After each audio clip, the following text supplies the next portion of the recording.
పెద్దనా ఏం సంగతి ఇప్పుడు కాంగ్రెస్ వాళ్ళు వచ్చి అన్ని పథకాలని చెప్తా ఉన్నారు. అన్ని పథకాలు ఇస్తానన్నాడు కానీ ఏ పథకం చక్కగా ఇస్తలేడు. ఏమైంది అదేంది రైతు బంధువు ఇది వరకు ఎవరు ఇచ్చారు? ఎవరు ఇయ్యలే ఇంతవరకు రైతు బంధువు ముచ్చట లేదు. 2 లక్షలు రుణమాఫీ చేస్తా అన్నాడు. మొన్న 70,000 80,000 చేసిండు. అది కాలే. అవి కూడా కొంతమందికి అయినాయి, కొంతమందికి కానేలే. 500కే గ్యాస్ ఇస్తా అని చెప్పిండ కదా. 500 గ్యాస్ ఇస్తానని 500 గ్యాస్ లేదు. ఏది ఇచ్చుడు లేదు, ఏది లేదు. ఇంతవరకు 5-6 పథకాలు ఒప్పుకున్నాడు, ఒక్క పథకం చక్కగా లేదు. ఏమన్నా బస్సు గది ఇస్తానన్నాడు. అన్ని పథకాలు వాళ్ళు చేసినామని చెప్తా ఉన్నారు. ఏ పథకం ఏది? గ్యాస్ ఒక్కల ఇంటికన్నా వచ్చి ఏ గ్యాస్ డబ్బులు పడతానే చెప్పాను అని.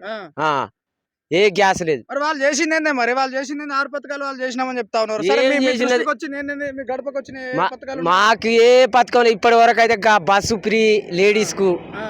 మగవాళ్ళని ఇంటికాడ వస్తారు, ఆడవాళ్ళు ఊళ్ళో పడి తిరుగుతారు. ఎన్నిసార్లు ఎక్కినావు బస్సా? బస్సు నాకు ఫ్రీ ఎక్కడిది? ఆడోళ్ళకే ఇచ్చిరి. ఆడోళ్ళకేనే వాళ్ళకి ఫ్రీ ఇచ్చినప్పటి నుండి నువ్వు ఎన్నిసార్లు ఎక్కినావు అంటున్నా. నేను ఇంతవరకు ఆ బస్సు అనే ముచ్చటే తెలియదు. ఏ కార్యం ఉన్నా ఆడోళ్ళ పోయేస్తారు, మాకు ఫ్రీగా ఉన్నదని. మిమ్మల్ని ఇడిచిపెట్టిల్లు? మమ్మల్ని ఇడిచిపెట్టిర్రు అంతే. నిన్న పోయింది మా భార్య హైదరాబాద్ కు. నేను పొలం తునుకుంటుంటే ఆడ ఫంక్షన్ ఉన్నది. నువ్వు ఎందుకు ఇక చార్జీ పైసలు అయితే అని, అది నాకు ఫ్రీగా ఉన్నదని అది పోయింది.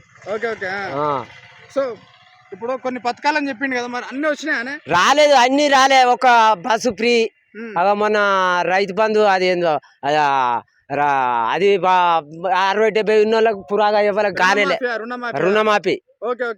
ఇప్పటి వరకు 17,000 ఇస్తానన్నాడు. రైతు బంధు ఇంతవరకు జాడలేదు, పత్తలేదు.